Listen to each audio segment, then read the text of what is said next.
Dwi'n astudio amddeuthuriaeth mewn Cymraeg yn edrych ar gatalyddion ar gyfer prosesau Cymraeg gwyrdd i greu egni a thynwyddau adnewyddadwy.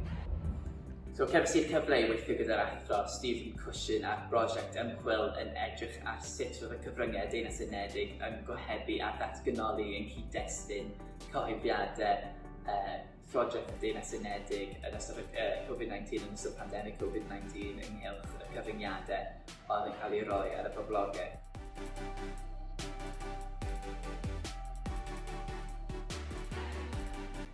Am ran ar Gymraeg, wel, fel ni'n gwybod, newid hinsawdd yw'r broblem fwyaf rydyn ni'n wynebu fel cymdeithas, a felly mae ymchwilio mewn i ffyrdd o greu tanwyddau yn adnewyddadwy a hefyd technoleg sy'n berthyn i hwnna yn hollbwysig.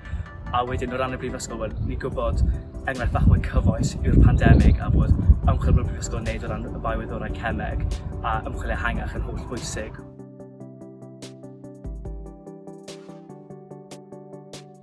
Dwi'n meddwl bod yn holl bwysig fel bod ystagaeth yn cael ei gael fel rhywbeth gweledol, bod y Gymraeg yn weledol. Da ni gyd yn gwybod bod y bethau o ran y Gymraeg wedi cael ei gwneud ar hyd y lled y Brifysgol ers blynyddoedd, ond mae'n neis ac yn braf i weld yma'n un lle. Bendant mae ymchwilio trwy gyfrwng y mamiaeth yn rhywbeth sy'n gwbl naturiol i fi.